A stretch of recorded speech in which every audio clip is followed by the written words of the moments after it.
Pronto, tudo certo. E aí, pessoal, tudo bem? Boa noite. Friozinho, hein? Rapaz, pelo menos aqui em São Paulo, tô acostumado com esse frio não. O negócio aqui tá gelado, viu?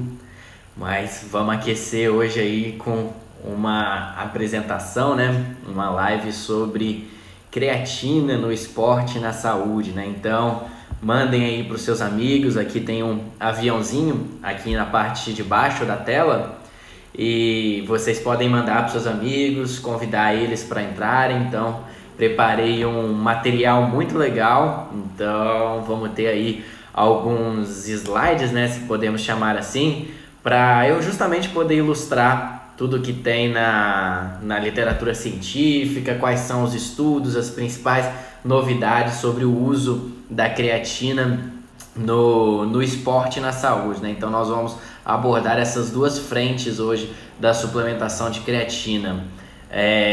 Eu vou desativar os comentários que aí não fica subindo nada e não atrapalha a leitura dos slides, beleza?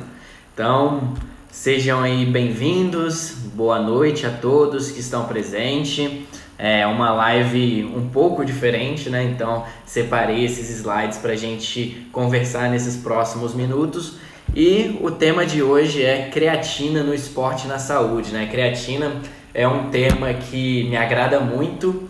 Eu que estudo bastante a parte de suplementação, né? Minha iniciação científica, meu mestrado, tudo envolve essa parte de suplementação no esporte. Então, toda vez que for para falar de suplementos, é sempre com muito carinho que eu falo. E eu tenho um carinho maior ainda pela creatina, porque eu acredito que dentre todos os suplementos que são considerados nível A de evidência científica para o esporte, né?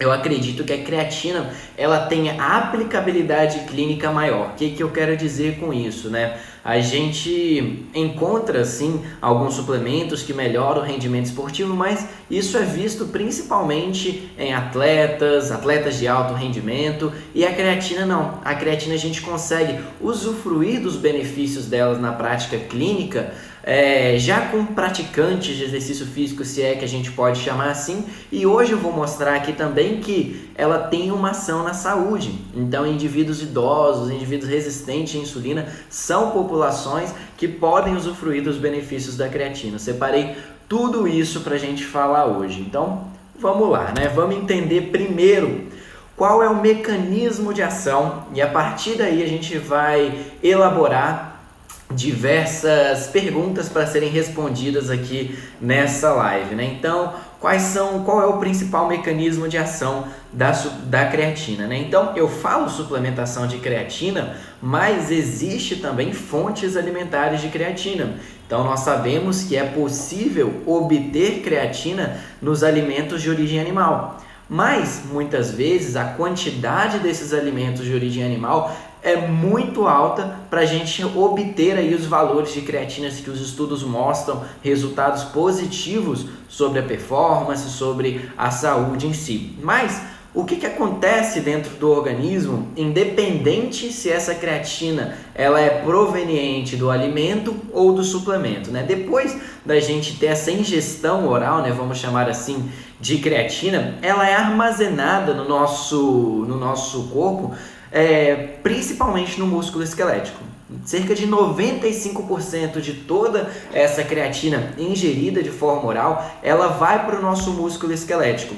E esse armazenamento de creatina no músculo esquelético acontece de duas maneiras: na forma de fosfocreatina e na forma de creatina livre. A gente tem aí estudos científicos mostrando que a forma de fosfocreatina equivale a 2/3 do armazenamento muscular de creatina, né? E é justamente essa forma de fosfocreatina que desempenha todo o papel quando a gente pensa em melhora do rendimento esportivo. Mas a gente não pode esquecer também que uma pequena parcela, aproximadamente 5% dessa creatina ingerida de maneira oral, ela também é armazenada no nosso cérebro.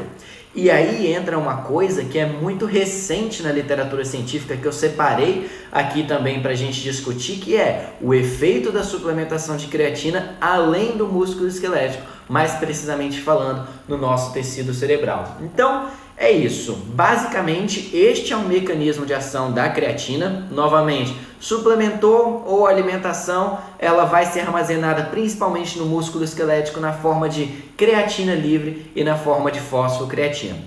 E aí, a partir disso, a partir desse momento que nós sabemos esse mecanismo de ação, como a creatina age no nosso organismo, eu separei aqui algumas perguntas baseadas nisso daí para responder no decorrer dessa live, Então, quais são as principais perguntas que eu separei aqui para a gente poder discutir nesses próximos momentos, Então, como a gente sabe o que acontece quando a gente suplementa ou ingere algum alimento fonte de creatina. Só que como que isso faz a nossa melhora no rendimento esportivo? Como que isso vai propiciar uma melhora no desempenho esportivo, que é o que a gente chama de efeito ergogênico?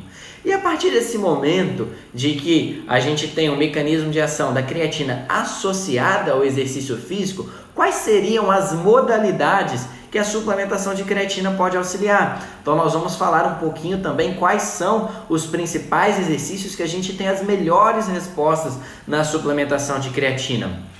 Eu comentei com vocês também que os alimentos de origem animal são os alimentos que têm conteúdo de creatina na sua composição. Então, será que a partir dessa informação existe diferença em indivíduos que consomem carne ou indivíduos vegetarianos em uma resposta à suplementação de creatina? Também saiu um estudo muito legal e bem recente sobre isso e eu trouxe ele aqui para a gente discutir isso daí, se existe essa diferença na suplementação ou não. A quarta pergunta que nós vamos responder é: será que a creatina atua só no músculo, sendo que 95% da sua absorção é no músculo esquelético? Ou será que existe alguma relação também dessa suplementação de creatina no tecido cerebral? E a partir disso daí, nós vamos entrar também um pouquinho na aplicabilidade, que é a linha de pesquisa que mais cresce atualmente sobre a suplementação de creatina, que são os seus efeitos na saúde, o que a gente pode chamar também de efeitos terapêuticos da suplementação de creatina. E por fim, finalmente, para encerrar todo esse bate-papo, nós vamos discutir, eu vou falar um pouquinho para você quais são as diferentes maneiras de suplementar creatina na prática clínica e como você, nutricionista, profissional da área da saúde, pode prescrever e gerar esse benefício ao seu paciente ou você mesmo, beleza? Então são essas as perguntas que eu procurei separar hoje aqui, fazer um roteirozinho para respondermos elas nos próximos momentos.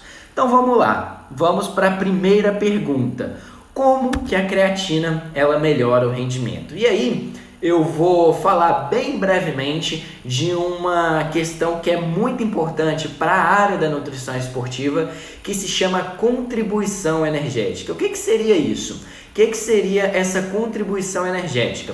Seria exatamente qual é a via energética predominante, também a gente pode chamar assim, uma via energética predominante para cada modalidade de exercício físico. É muito mais fácil nós entendermos isso daí, essa questão de vias energéticas predominantes e a questão de contribuição energética, do que termos um livro, um bloco de notas com qual modalidade melhora ou não melhora com a suplementação de creatina ou com qualquer outro suplemento. Eu sempre costumo dizer que entender as características energéticas da modalidade esportiva é o segredo para a gente descobrir se algum suplemento funciona ou não. Porque a efetividade de algum suplemento ela vai ser dada a partir de características fisiológicas. E essas características fisiológicas a gente consegue saber a partir dessas características da modalidade esportiva. Então vamos lá, vamos falar um pouquinho sobre a creatina no esporte. Quando a gente pensa creatina no esporte, a gente está falando aí de uma ação muito importante numa via energética chamada ATP-CP, que se vocês olharem aqui nesse gráfico, é a via que está na linha azul. Essa via ATP-CP, ela é caracterizada por uma via de curta duração e alta intensidade. A partir do momento que a gente tem essa via ATP-CP predominante, onde que acontece isso? No início da prática esportiva. Porque dentro do nosso músculo esquelético, a gente tem um estoque de ATP. ATP é a molécula de energia utilizada pelo nosso músculo para realizar todos os processos de contração, todos os processos relacionados ao exercício físico. Então, a gente tem que lembrar dessa questão. Nós temos aí um estoque de ATP dentro do nosso músculo esquelético, mas esse estoque ele é limitado. Então, vou dar um exemplo. Se eu estou aqui sentado, ou você que está aí sentado assistindo essa live, se do nada a gente começa a levantar e pular rapidamente, em alta intensidade, as primeiras moléculas de energia que vão ser utilizadas no nosso músculo esquelético são o ATP que nós temos armazenados. Mas, novamente, esse estoque é limitado. E é por conta disso que, se a gente continua o exercício físico, a gente precisa produzir ATP de outras maneiras. E é aí que entra as outras vias energéticas predominantes. Que aí, quando a gente passa de 10 a 15 segundos de duração do exercício físico, a gente começa a ter a predominância da via da glicólise. E a partir do momento que a gente passa aí de 60 segundos, a gente tem a predominância de a via aeróbia. Mas vamos focar aqui na via ATP-CP. A partir do momento que a gente tem esse estoque de ATP dentro do músculo esquelético, quando ele é utilizado como fonte de energia, a gente tem a quebra desse ATP. E esse ATP, como eu coloquei aqui no slide, ele é uma adenosina trifosfato, ou seja, ele tem 3 fosfatos dentro da sua estrutura química. Quando a gente utiliza esse ATP como molécula de energia, como moeda de energia, esse ATP ele é reduzido em ADP, ou seja, adenosina difosfato, contendo 2 moléculas de fosfato na sua estrutura química. O que eu quero dizer com isso? Olha só a diferença do ATP para o ATP. Apenas um fosfato, correto? E aí a gente faz a ligação com a creatina para explicar como que a creatina melhora o rendimento esportivo. Então, eu falei para vocês que 95% da creatina suplementada, ingerida de maneira oral, ela é armazenada no músculo esquelético na forma de fosfocreatina em sua maioria, ou seja, fosfocreatina, fosfato. Essa fosfocreatina, ela vai atuar como um doador de fosfato para esse ADP, para essa adenosina difosfato. E a partir do momento que a fosfocreatina doa esse fosfato para o ADP, eu tenho o que chamamos de ressíntese de ATP mais rápido, que é esse ATP utilizado como molécula de energia, ele é reduzido em ADP, mas ele rapidamente retorna ao seu modelo trifosfato por conta dessa doação da fosfocreatina. Então é justamente por conta desse mecanismo de ação que a gente explica essa primeira pergunta de que como a creatina melhora o rendimento esportivo. Basicamente, através da doação de fosfato para otimizar essa ressíntese de ATP, aumentando esse nosso fornecimento de energia para exercícios de alta intensidade e de curta duração. Ou também podemos falar exercícios que utilizam a via ATP-CP como via energética predominante. Beleza? Então vamos lá, vamos para a segunda questão que está diretamente relacionada com isso daí.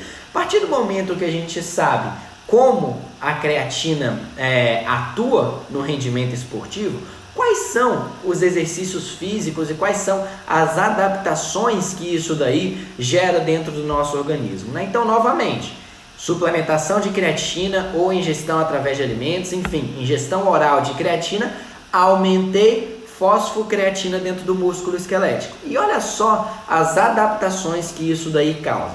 Como nós comentamos, aumento da ressíntese de ATP.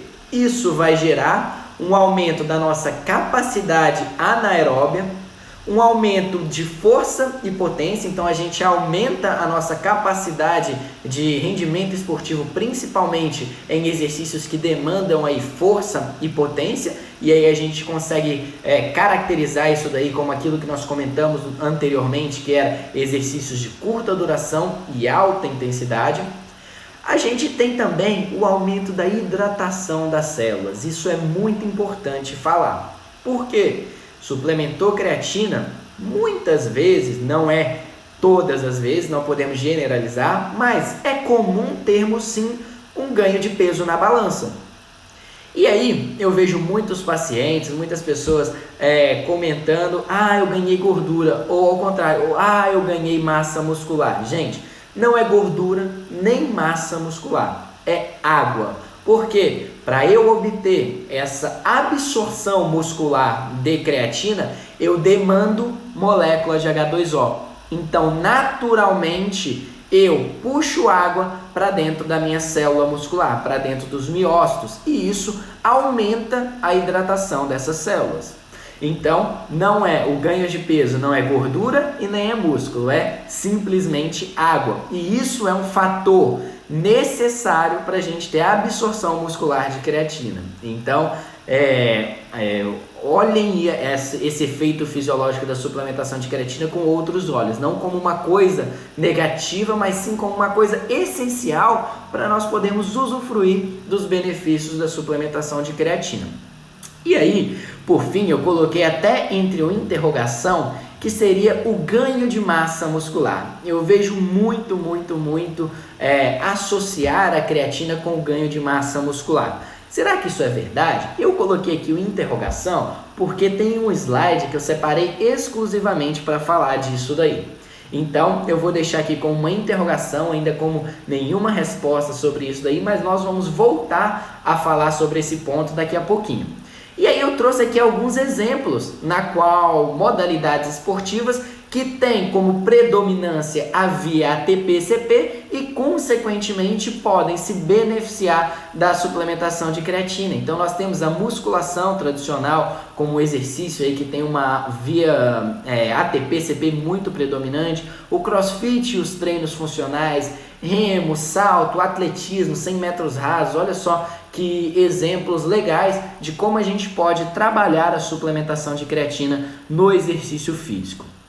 E aí, a partir do momento que eu falo esse exemplo, eu acrescento uma outra pergunta que não estava no roteiro, mas que vale muito a pena comentar, que é, poxa, será que se funciona só para a via energética ATP-CP e essa via energética ela é predominante apenas nos primeiros segundos do exercício físico? Será que a creatina funciona apenas para exercício de curta duração? Bom, eu trago aqui ninguém melhor para exemplificar do que o Usain Bolt. O Usain Bolt, ele é um ídolo para mim, né? Acredito para quem gosta de esporte, ele tem aí um marco muito importante no esporte. Ele tem o recorde mundial da corrida de 100 metros de atletismo em fazer em menos de 10 segundos. Então, beleza, 100 metros, menos de 10 segundos, prática de exercício físico, poxa, é um prato-chave para ter a suplementação de creatina. Mas será que o Usain Bolt, em toda a preparação física dele, ele acorda, ele se troca, coloca lá todo o material dele de treino, vai de carro até a pista de treinamento, corre 100 metros em 10 segundos e fala, #tá pago e volta para casa? Será que é só isso que ele faz?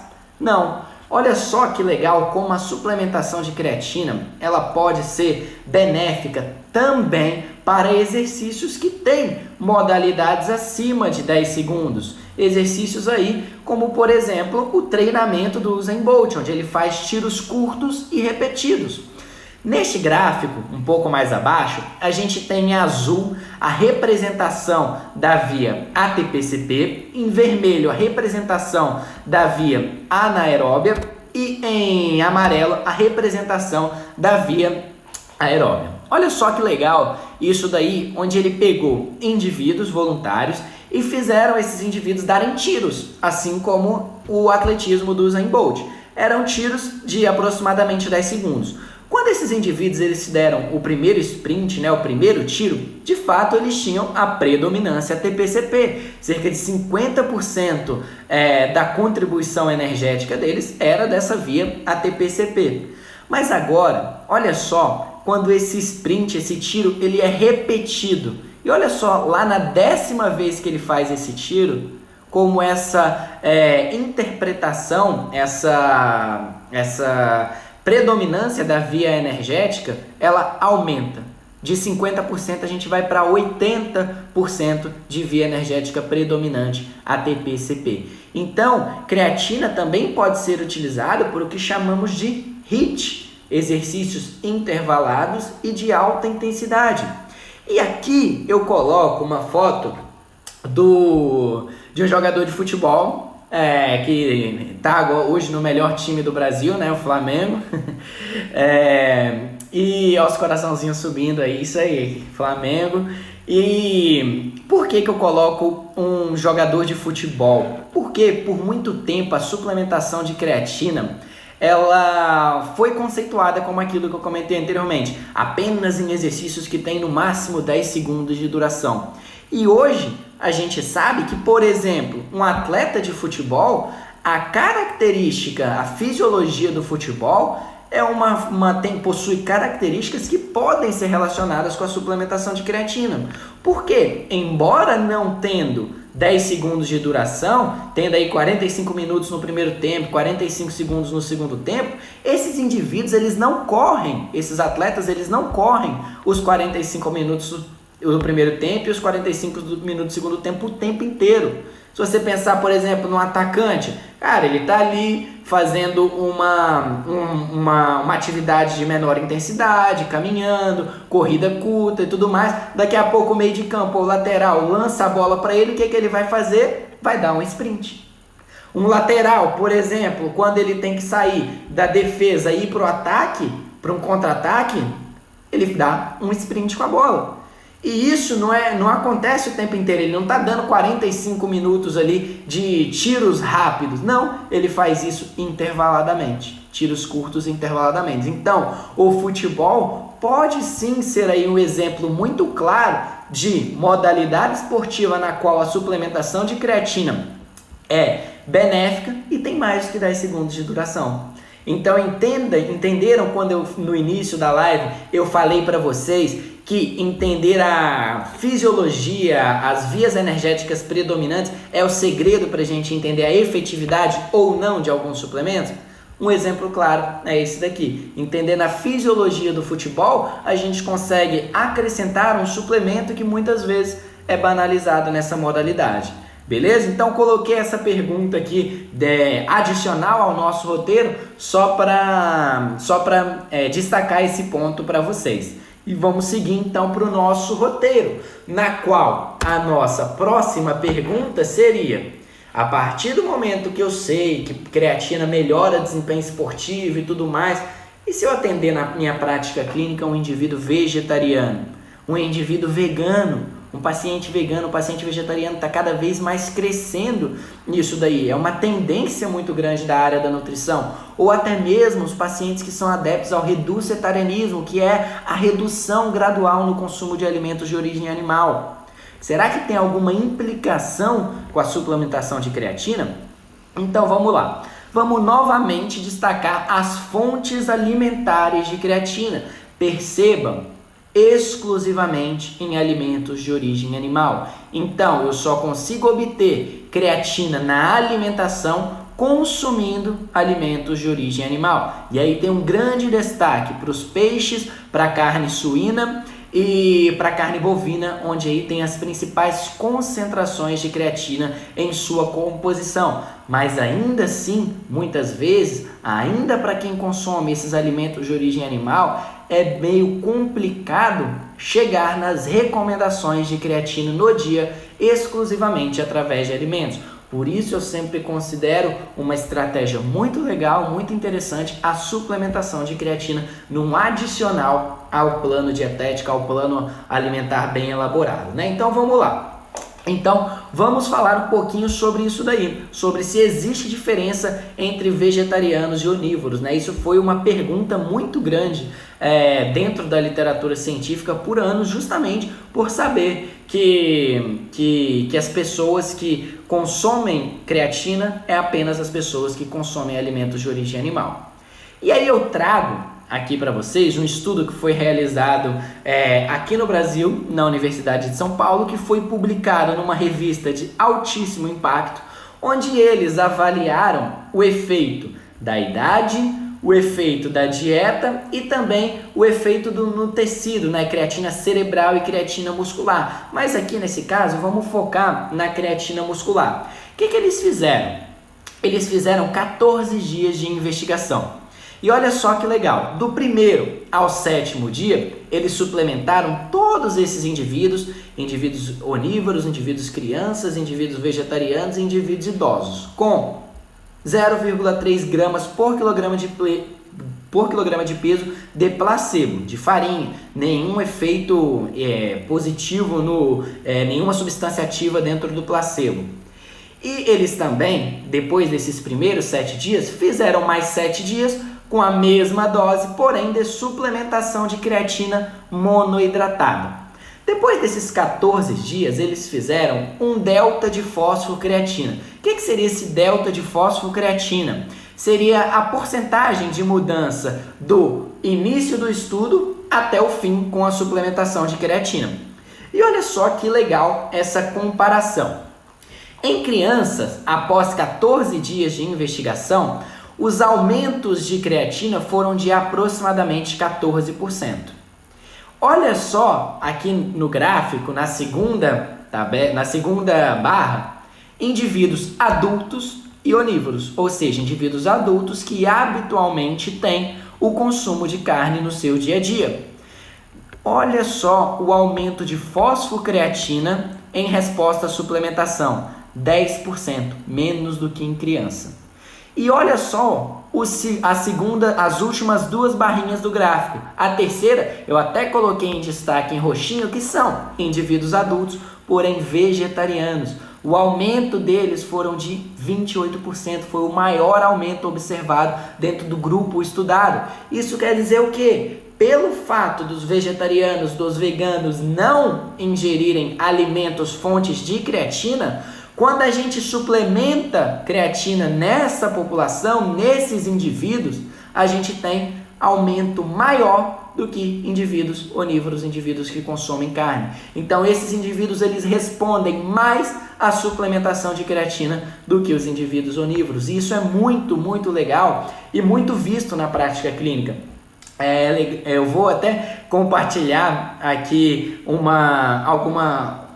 uns feedbacks da prática clínica, né? Você pega ali o paciente que é vegetariano, o paciente que é vegano e faz algum exercício físico de força, muitas vezes no caso é o crossfit ou a musculação, e você suplementa para ele creatina, ele volta na outra consulta falando: o que você fez comigo? Parece um passe de mágica, porque é notável o ganho de rendimento deles em resposta a esse aumento de fosfocreatina dentro do seu músculo. Então, é muito legal essas respostas em indivíduos vegetarianos quando a gente suplementa creatina neles. Então, existe sim diferença respondendo essa pergunta, e os vegetarianos eles respondem mais à suplementação do que os onívoros. Não significa que os onívoros não respondam e que não seja efetivo para eles. O que eu estou querendo dizer aqui é que em indivíduos vegetarianos essa resposta é maior ainda.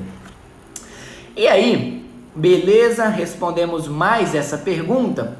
E aí uma outra coisa que eu queria conversar com vocês aqui é em relação a novas tendências e novas linhas de pesquisas da suplementação de creatina.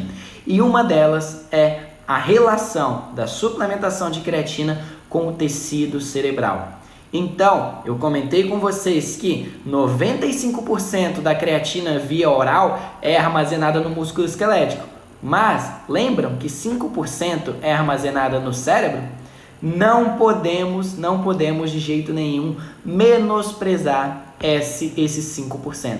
Porque cada vez mais tem saído resultados positivos dentro da literatura científica da melhora da suplementação de creatina em questões cognitivas, ou seja, em questões relacionadas ao tecido cerebral. E olha só, esse é um estudo muito legal e muito recente de 2018, onde ele destacou exatamente isso daí, que de fato a suplementação de creatina tem efeito sobre o tecido muscular. Então aqui em amarelo tem tudo aquilo que nós comentamos anteriormente sobre os efeitos no tecido muscular, mas também tem efeito sobre o tecido cerebral, melhorando cognição em pessoas fisicamente ativas, em atletas, por exemplo. E melhorar cognição é sim melhorar rendimento esportivo. Quem nunca Vamos imaginar aqui, então, situações na qual a cognição é extremamente importante. Se a gente pensar num goleiro de futebol, um chute a queima-roupa, será que a cognição dele não tem que estar em dia para fazer a defesa? Um atleta de vôlei, na qual vem aqueles saques lá com 100 km por hora a bola, será que a cognição não precisa estar em dia para ele conseguir fazer uma defesa? Um atleta de MMA, por exemplo, será que a cognição dele não tem que estar em dia para ele poder esquivar de um golpe? Então, cognição é sim, gente, um parâmetro de performance esportiva. E os estudos são bem esperançosos e bem categóricos em mostrar que esse 5% da suplementação de creatina no cérebro exerce um efeito na melhora da cognição, e isso pode estar associado à melhora do rendimento esportivo, sim. Beleza? Então, respondendo mais uma vez essa pergunta, existe relação do tecido cerebral com o tecido cerebral ou apenas com o músculo esquelético? Existe sim. Embora a maioria seja armazenada no músculo esquelético, não podemos menosprezar o efeito da creatina sobre o nosso tecido cerebral. E aí eu trago um estudo para mostrar isso daí, um estudo recente, muito legal, que mostra a importância da creatina e dos nossos estoques de creatina dentro do nosso cérebro. Esse estudo ele é muito legal porque, olha o título dele, Além do Músculo, os efeitos da suplementação de creatina no tecido cerebral, performance cognitiva e lesões traumáticas cerebrais. O que ele mostra? Nessa figura, na parte de cima, ele mostra um efeito preventivo da suplementação de creatina. E o que seria esse efeito preventivo? Quando a gente tem estoques de creatina cerebral adequado, a gente tem aí uma ação protetora para situações de estressoras para o nosso tecido cerebral. E do mesmo jeito que a suplementação de creatina atua de maneira preventiva a essas situações estressoras, que eu vou comentar um pouquinho delas posteriormente, ela atua também de maneira terapêutica, que é o que mostra essa segunda parte da imagem. Que a partir do momento que a gente tem uma situação estressora, e aqui eu dou um exemplo, um acidente de carro onde tem alguma lesão cerebral, naturalmente eu tenho redução dos meus níveis de creatina cerebral. Quando eu tenho uma suplementação de creatina e eu atinjo esse estoque de creatina cerebral no nível suficiente, eu tenho melhora desse tratamento. Então, a suplementação de creatina pode ajudar tanto preventivamente quanto terapêutica nessas situações estressoras ao tecido cerebral.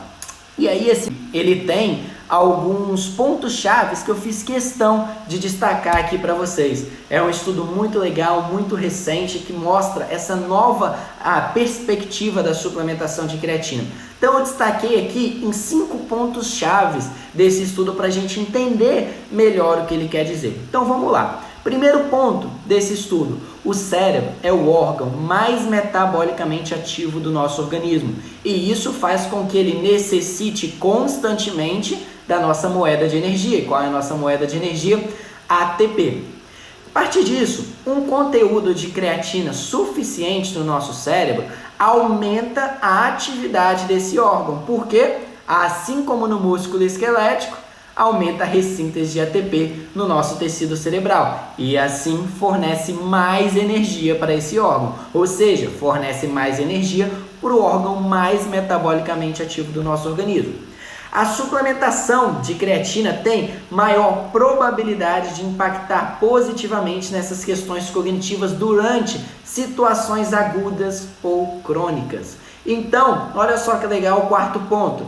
A suplementação preventiva de creatina pode proteger a função cerebral em casos como privação de sono, hipóxia aguda, exercício exaustivo. Então tem sido investigado, olha só que legal, pessoal, tem sido investigado o efeito da suplementação de creatina em exercícios extenuantes naquelas ultramaratonas de montanha. Então aquelas maratonas, aquelas ultras corridas, né, de 300, 400 quilômetros, onde é uma situação extremamente exaustiva, estressora para o organismo, parece que a suplementação de creatina atua prevenindo essa queda da questão cognitiva. E olha só, MTBI, o que seria isso? Essas lesões traumáticas cerebrais. Então, um acidente, lesões no cérebro podem ser atenuadas com a suplementação de creatina. E isso acontece a partir do momento que a gente tem suplementação de creatina. Ela atua nos dois tecidos, músculo e cérebro. E olha só, comentei sobre questões preventivas, mas olha só o quinto ponto desse estudo. A suplementação de creatina pode ser terapêutica, porque restaurando o conteúdo de creatina cerebral, a gente facilita a recuperação da nossa função cerebral. Justamente porque retornamos aqui para o segundo ponto. A gente aumenta o fornecimento de ATP para esse tecido. Então, novamente trazendo um caso de acidente, onde o tecido cerebral ele foi lesionado, naturalmente a gente tem a menor atividade desse órgão. Quando a gente suplementa a creatina e aumenta o fornecimento de energia para esse órgão, a gente consegue aumentar a nossa atividade cerebral. Então, pessoal, existe sim relação entre a creatina e o tecido cerebral, e não apenas com a questão músculo-esquelético, como é muito visto por aí. E aí, aproveitando essa questão da creatina e toda essa ação cerebral, questões cognitivas, eu aproveito para puxar a nova pergunta, que seria: existe aplicabilidade da creatina na saúde? E aí a gente entra na segunda pergunta central da nossa live, que é creatina no esporte. Já vimos as evidências científicas e as aplicabilidades disso daí, e agora vamos ver na saúde. Vem crescendo cada vez mais a linha de pesquisa investigando os efeitos da suplementação de creatina na saúde. O que eu quero dizer com isso? Creatina, ela tem uma vasta linha de pesquisa. Eu arrisco dizer que é o suplemento mais estudado na literatura científica, em conjunto com a cafeína. São os dois suplementos mais estudados na literatura científica. Então, para o esporte, existe muita literatura científica comprovando a efetividade da suplementação de creatina. Tanto que ela é considerada nível A de evidência científica pelos maiores órgãos, American College, Instituto Australiano de Esporte, tudo isso considera a creatina como nível A de evidência científica em sua efetividade no esporte. E agora, diante disso, vem crescendo cada vez mais a linha de pesquisa investigando a suplementação de creatina na saúde, os efeitos terapêuticos da suplementação de creatina. E as maiores evidências científicas a respeito disso daí são em sarcopenia, aumentando força e massa muscular, na diabetes tipo 2, melhorando a translocação do GLUT4, reduzindo a hemoglobina glicada e melhorando a resposta à ingestão de carboidrato. Tem um efeito cardiovascular, diminuindo os níveis de triglicéridos, colesterol total e frações, e tem também um efeito muito interessante sobre algumas doenças neurodegenerativas, principalmente atenuando os efeitos colaterais dessas doenças neurodegenerativas, que muitas vezes é uma disfunção muscular. Então a suplementação de creatina pode aí atenuar esses efeitos colaterais de algumas doenças neurodegenerativas, como por exemplo Alzheimer, Parkinson, além de toda a sua ação preventiva no tecido cerebral, como a gente viu no slide anterior, na lâmina anterior. E aí eu separei para a live de hoje a gente comentar sobre as duas principais alterações que mais têm evidência científica, que é a sarcopenia e a diabetes tipo 2, a resistência à insulina no caso, Então, eu vou destacar aqui uns estudos legais sobre isso daí. Vamos começar sobre creatina. Então, este é um estudo muito interessante, onde ele pegou 60 mulheres acima de 60 anos e dividiu essas mulheres em 4 grupos. Esses 4 grupos eram das seguintes situações. Primeiro grupo, placebo, só tomava placebo e não fazia nada. Segundo grupo, tomava creatina, 20 gramas nos primeiros 7 dias e as outras 23 semanas, 5 gramas por dia. O segundo grupo, placebo mais exercício físico, exercício de força, musculação. Então tomava placebo, mais fazia o exercício de musculação.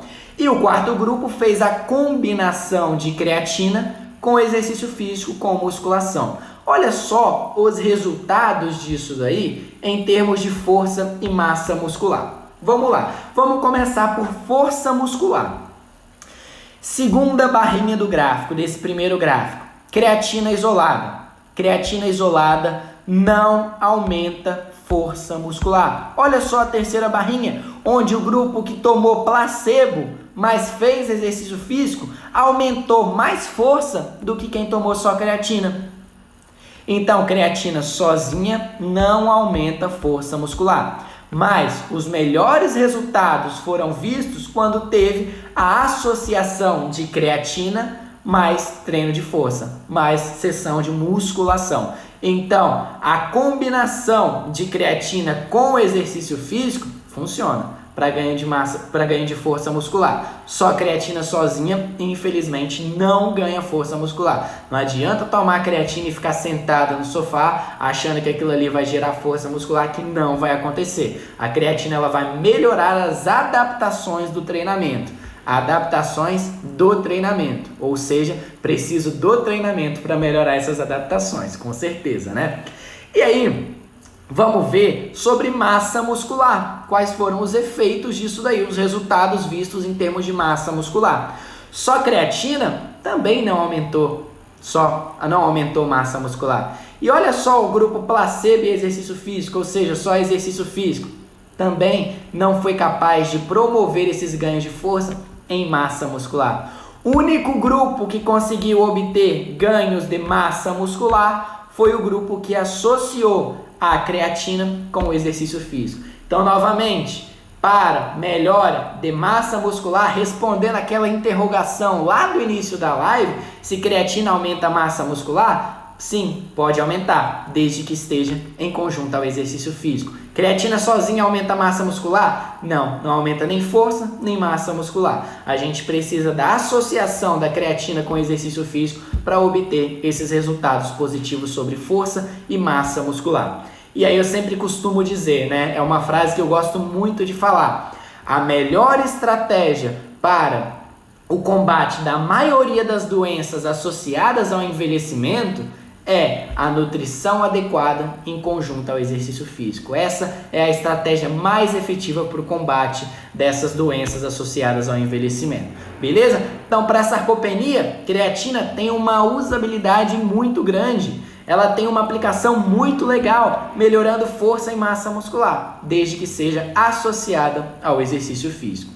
E agora, vamos ver na resistência à insulina. Este é um outro estudo muito legal, feito aqui na USP, onde pegou 25 homens e mulheres que eram diabéticos e sedentários por mais de um ano e dividiram em dois grupos, grupo placebo e grupo creatina, durante 12 semanas. Olha só que interessante esses resultados quando a gente pensa no metabolismo da glicose. Após as 12 semanas de suplementação, o grupo que foi suplementado com creatina reduziu os níveis de hemoglobina glicada em comparação ao grupo placebo, que não teve essa mudança nesses níveis de hemoglobina glicada. O grupo suplementado com creatina, ela teve chegando aí numa faixa que alguns pesquisadores conceituam de normalidade para indivíduos diabéticos, que é em até 6,4% de hemoglobina glicada. Então, suplementação de creatina saiu do nível anormal e entrou no nível de normalidade em indivíduos diabéticos. E olha só, isso também teve melhora na resposta à ingestão de carboidrato. Foi feito um teste oral de tolerância à glicose e o grupo suplementado com creatina teve melhora nessas respostas até 120 minutos após a ingestão em comparação ao grupo placebo. Isso acontece principalmente porque, anotem aí, creatina aumenta o conteúdo de GLUT4 dentro da nossa célula. Creatina também aumenta a translocação desse GLUT4 da nossa célula para a membrana, fazendo o que? Captação de toda aquela glicose que estava na corrente sanguínea para dentro do músculo esquelético. Então, suplementação de creatina tem sim uma associação muito legal e uma aplicação muito legal na saúde, principalmente quando a gente fala de resistência à insulina, sarcopenia, doenças cardiovasculares e doenças neurodegenerativas. Beleza?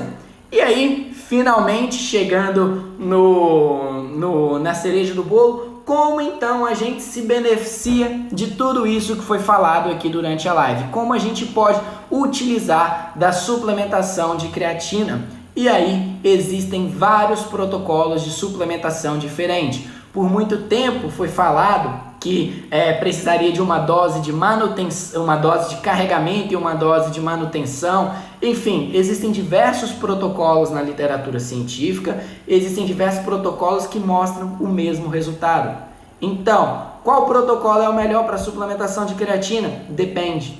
Se chega um atleta no meu consultório falando, olha, eu tenho uma competição daqui a uma semana, no próximo final de semana, daqui a 7 dias, com 20 gramas de creatina durante 7 dias, eu consigo saturar meu músculo de creatina, fracionado ali em 4 vezes 5 gramas. Em 7 dias, atinjo o ápice da meu estoque de creatina muscular. Agora, se eu tenho um período maior para trabalhar, que é o que a gente chama aí também de periodização nutricional, né? Que é trabalhar de acordo com os períodos de competição, de acordo com a rotina de treino do nosso atleta, se a gente tem essa organização, suplementar doses mais baixas, que por muito tempo foi chamado de dose de manutenção, que a gente fala de 3 a 5 gramas por dia, é o suficiente. Suplementando essa dose de manutenção, entre aspas, né, que eu gosto de chamar como uma dose fixa, de 3 a 5 gramas por dia, em aproximadamente 20, 25 dias a gente tem o mesmo aumento de creatina muscular do que se a gente tivesse feito aquele protocolo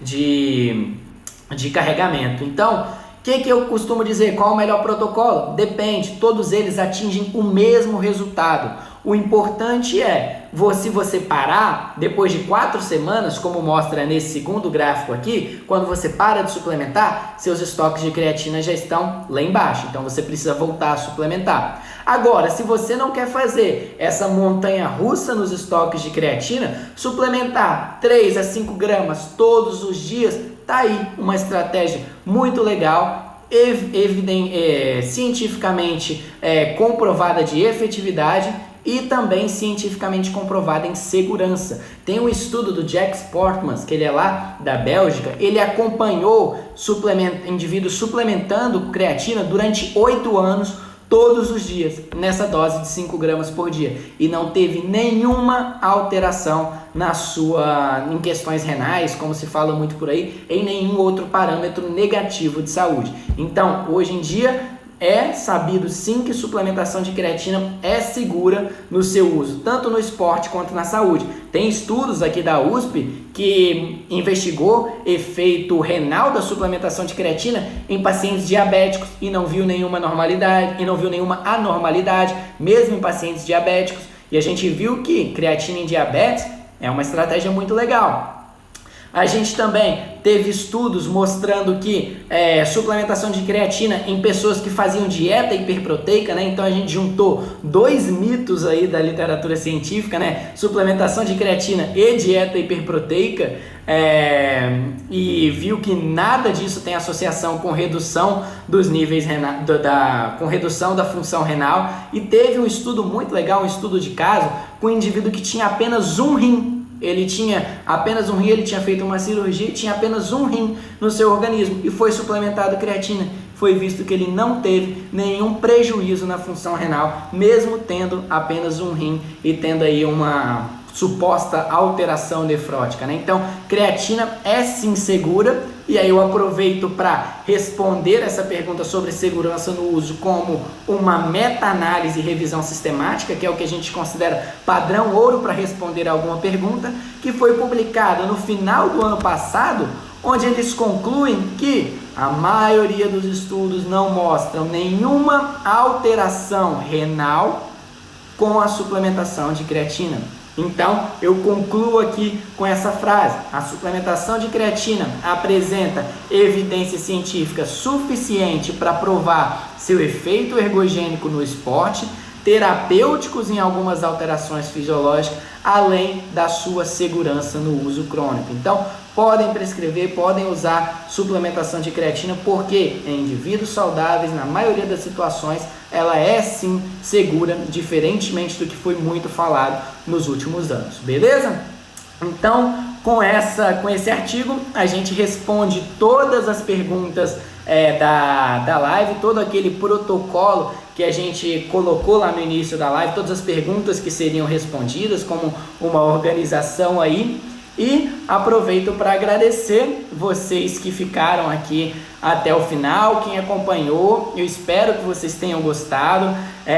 Toda semana eu vou estar aqui no Instagram do Science Play, então divulguem com os amigos. Toda semana estarei aqui falando de algum tema da nutrição. No final aqui, quando terminar a live, eu vou colocar aqui no Stories do Science Play um link para vocês arrastarem para cima e terem acesso a todos os artigos que eu usei aqui na live. Então todos os artigos gratuitos vão ser só arrastar para cima, que eles já serão disponibilizados para vocês, beleza? Aproveito para convidar vocês também para conhecerem o Science Play. Nós estamos com uma promoção aí devido ao Covid de 75% no plano anual, só que essa promoção vai até domingo. A gente teve aí um número de assinantes, né, muito alto, então a gente vai encerrar essa promoção até domingo e convido vocês a conhecerem o Science Play. O link está aqui, qualquer dúvida, qualquer necessidade, eu deixo aqui também meus contatos e eu estou à disposição. Então, gente, muito obrigado,